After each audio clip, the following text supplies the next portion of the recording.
Baiklah, Assalamualaikum warahmatullahi wabarakatuh. Masih dengan Buana 79, salam semangat selalu untuk seluruh pelajar di Indonesia, baik dari Sabang sampai Merauke, dari Miangas hingga Pulau Rote. Kita lanjutkan untuk proses pembuatan laporan keuangan dari CV Roti Jaya. Untuk pertemuan kali ini saya akan coba bahas terkait jurnal penyesuaian yang ada di CV Roti Jaya. Oke, di sini sudah saya siapkan untuk soal atau bukti memo untuk penyesuaiannya. Di sini ada 3 dokumen bukti memo di sini untuk data penyesuaiannya. Mungkin kita langsung saja akan coba bahas untuk bukti memonya ini ke dalam jurnal penyesuaian. Oke, saya bagi seperti ini supaya mempermudah kita dalam proses pencatatan jurnalnya. Baik, kita mulai dari bukti memo yang pertama.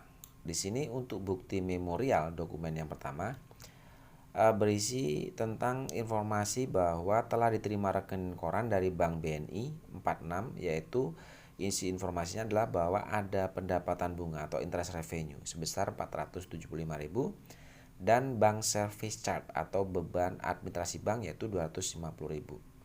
Oke, adanya informasi pendapatan bunga dan beban administrasi bank ini akan kita catat ke dalam jurnal dengan kita masukkan dulu tanggal 31 jurnal untuk mencatat adanya pendapatan bunga ini dan adanya beban administrasi bank. Jurnalnya adalah kas di bank, beban administrasi bank pada pendapatan bunga. Oke, dengan kode akun silakan kalian sesuaikan dengan yang ada di daftar akun. Untuk nilainya sendiri di sini untuk pendapatan bunga kita lihat di sini ada interest revenue 475, berarti kita masukkan 475.000 ke sini. Oke, untuk beban administrasi banknya di sini ada 250, kita masukkan ke sini. Nah, kemudian pendapatan bunga ini dikurangi dengan beban administrasi bank ini, maka otomatis akan menjadi jumlah yang diterima oleh kas di bank ini. Oke, itu untuk jurnal pertama, mencatat adanya pendapatan bunga atau informasi terkait pendapatan bunga dan beban administrasi bank di sini. Oke, kita lanjut ke dokumen yang kedua atau bukti memo yang kedua. Untuk bukti memo yang kedua ada data penyesuaian air periode, ada 5 poin di sini. Poin yang pertama, persediaan air perlengkapan pabrik itu dinilai 7.500.000. Oke, jadi perlengkapan pabrik pada air periode ditaksir hanya memiliki nilai saldo 7.500.000.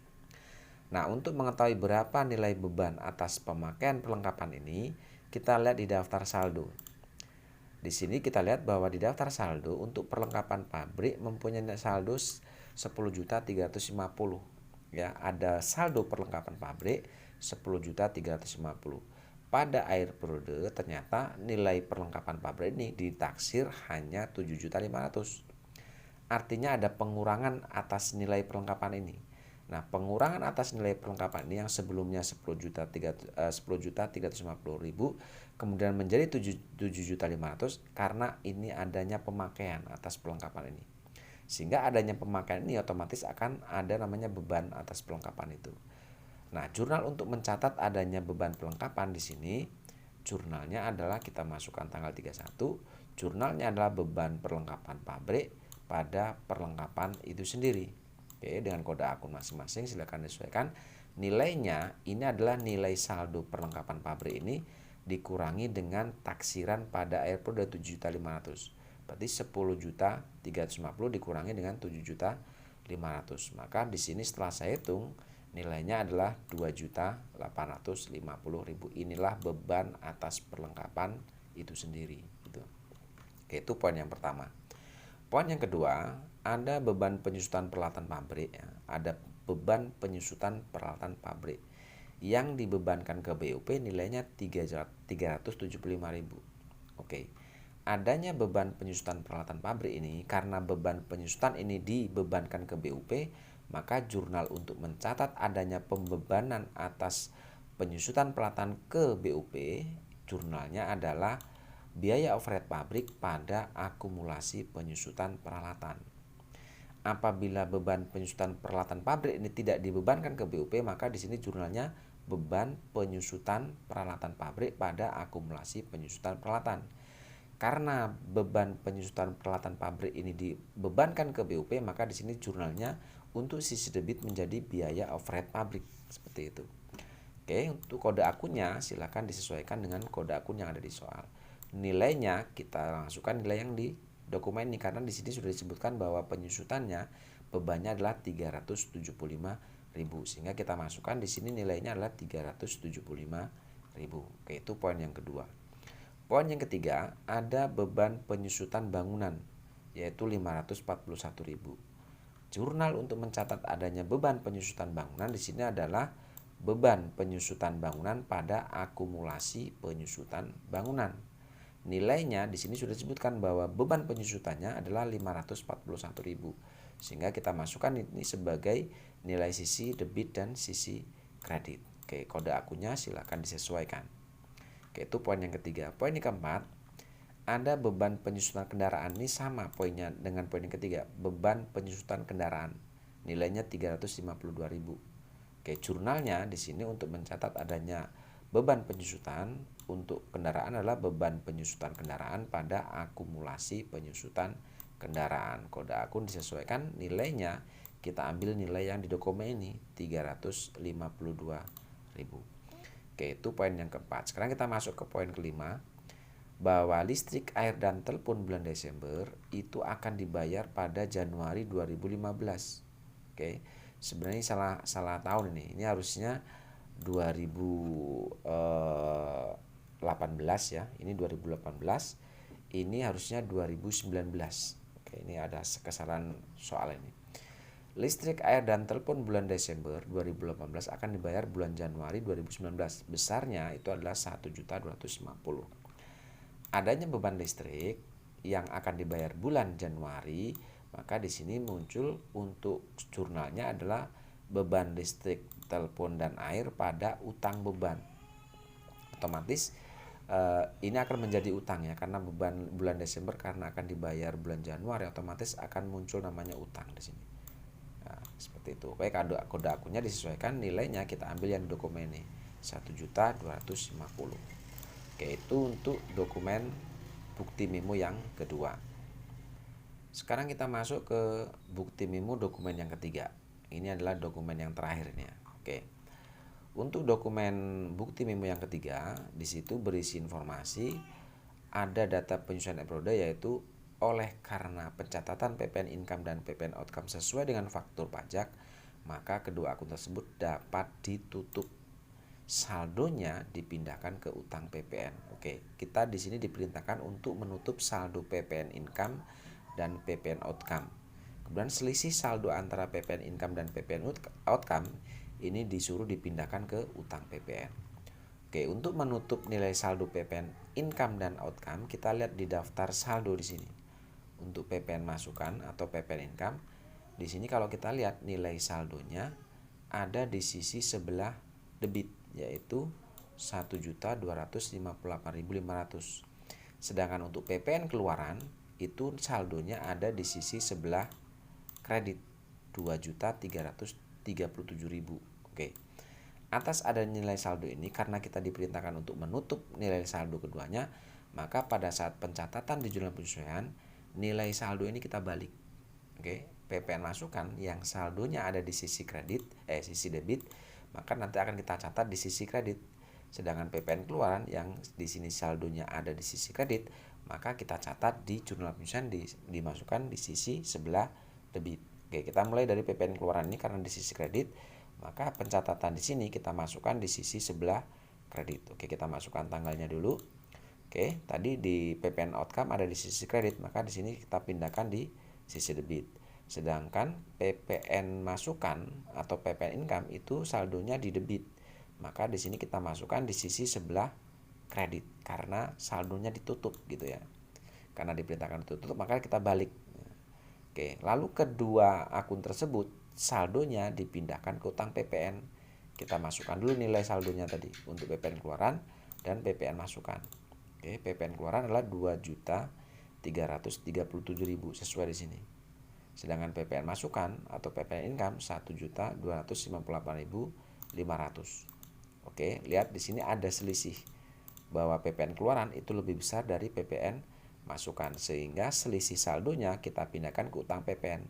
Utang PPN atau utang pajak kita letakkan di sisi sebelah kredit untuk mencatat selisih saldo kedua akun ini. Oke, 2.337.000 dikurangi dengan 1.258.500, maka di sini ada selisih saldo 1.078.500. Sehingga kalau kita jumlahkan PPN masukan plus utang pajak akan sama dengan nilai PPN keluaran.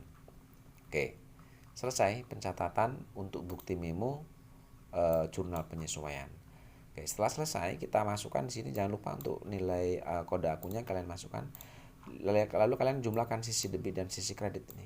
Oke, setelah dijumlahkan didapatlah nilai 8.180.000 untuk sisi debit dan sisi kredit. Oke, pencatatan jurnal selesai. Langkah selanjutnya setelah pencatatan jurnal penyesuaian selesai, maka kita akan coba buat data rekapitulasi atas jurnal penyesuaian ini. Dimana kita tahu bahwa rekapitulasi ini untuk mengelompokkan kode-kode akun yang muncul di sisi sebelah debit dan kode-kode akun yang muncul di sisi sebelah kredit. Oke, di sini untuk mempermudah proses penyusunan data rekapitulasi untuk akun yang sisi sebelah kredit, sisi sebelah debit, jadi saya kasih warna tanda merah atau warna merah di sini. Oke, ini untuk kode akun yang warna merah artinya adalah akun-akun yang ada di sisi sebelah debit. Oke, di sini kita lihat 1, 2, 3, 4, 5, 6, 7, 8. Ada 8 akun muncul di sisi sebelah debit. Oke, kalian masukkan semua kode akun yang muncul di sisi debit, kita masukkan ke data rekapitulasi, itu pun sama di sisi debit. Kalian urutkan mulai kode akun terkecil sampai kode akun terbesar. Setelah saya urutkan bahwa di sisi debit kode akun terkecil dimulai dari kode akun 1 strip 1120, sedangkan kode akun terbesar itu strip 9 strip 1000. Oke, lalu setelah kalian urutkan kode akunnya, lalu kalian masukkan nilai saldonya. Untuk 1 strip 1120 atau kode akun 1 strip 1120, di sini kita lihat saldonya adalah 225.000. Lalu untuk 21600 itu nilai saldonya adalah 2.337.000. Untuk 51200 nilai saldonya 375.000. Untuk 63000 nilai saldonya di sini adalah 2.850. Dan untuk 6400 nilai saldonya 541.000 rupiah dan seterusnya seperti ini. Oke, setelah kalian masukkan semua, baru di sisi debit kita jumlahkan nilainya 8.180. Harusnya sama dengan sisi debit yang ada di jurnal.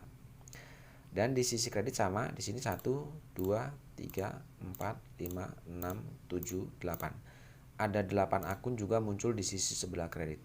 Silakan kalian masukkan kode akun yang muncul di sisi kredit, diurutkan mulai kode akun terkecil.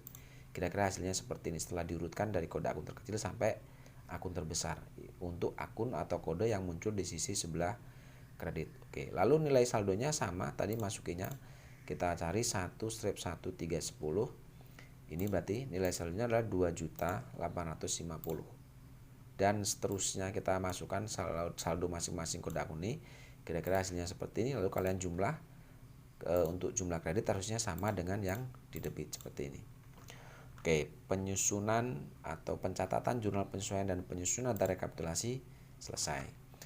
Langkah terakhir setelah proses pembuatan rekapitulasi selesai, maka akun-akun yang muncul di sisi debit dan sisi kredit yang muncul di jurnal penyesuaian ini semua kita posting ke buku besar. Oke, kita akan posting ke buku besar sini. Cara mempostingnya sama seperti pertemuan sebelum-sebelumnya. Sekarang kita coba mulai memposting untuk akun yang muncul di sisi sebelah debit terlebih dahulu. Oke, di sisi debit kode akun 1 strip 1120. Kita cari buku besar dengan kode akun 1 strip 1120. Oke, untuk 1120 berarti ini. Ini adalah untuk akun kasih bank. Oke. Cara postingnya dari jurnal penyesuaian ke buku besar, caranya kita masukkan tanggal 31, keterangannya adalah jurnal penyesuaian yang refnya adalah AJP atau adjustment. Di jurnal penyesuaian kas bank ini tadi muncul di sisi debit nilainya 225.000. Kita masukkan di sini 225.000. Kita posting di kolom posting di sisi sebelah debit 225.000. Oke, lalu kita masuk atau perhitungkan dengan nilai saldo sebelumnya. Sebelumnya ada saldo debit kas in bank itu 22.681.550. Lalu ada posting dari jurnal penyesuaian 225.000 sisi debit. Oke, debit ketemu debit, karena sama-sama debit kita jumlahkan 22.681.550 ditambah dengan 225.000, maka saldonya kita letakkan di sisi sebelah debit menjadi 22.906.550. Oke, seperti itu cara postingnya. Yang kedua, 21600. Kita cari buku besar 21600. Oke, kalian cari 21600, berarti ini adalah kode akun untuk PPN keluaran. Oke, caranya seperti tadi, caranya sama, tanggal 31 jurnal penyesuaian, refnya AJP. Untuk PPN keluaran tadi di jurnal penyesuaian muncul di sisi debit 2.337.000. Nilai ini kita posting ke buku besar di sisi sebelah debit kolom posting, berarti di sini. Oke, sisi debit. Oke, lalu kita perhitungkan dengan nilai saldo sebelumnya. Sebelumnya untuk PPN keluaran ada saldo kredit 2.337.000. Lalu ada posting dari jurnal penyesuaian, nilainya di sisi debit 2.337.000. Oke, kredit ketemu debit. Karena kredit ketemu debit, maka ini kita kurangkan. 2.337.000 dikurangi dengan 2.337.000 karena sama nilainya, maka di sini saldonya 0. Ya, saldonya 0. Oke, seperti itu cara postingnya. Silakan lakukan posting mulai dari kode yang ini sampai yang di sisi kredit, kalian posting semua ke buku besar. Setelah kalian posting, nanti hasilnya kira-kira seperti ini. Ya. Oke, untuk utang beban muncul juga di sini, lalu untuk utang pajak di sini juga muncul, dan seterusnya. Oke, seperti itu cara memposting dari penyesuaian ke buku besar. Saya rasa cukup untuk pertemuan kali ini. Untuk pertemuan selanjutnya kita akan bahas terkait neraca lajur. Baik, terima kasih. Assalamualaikum warahmatullahi wabarakatuh.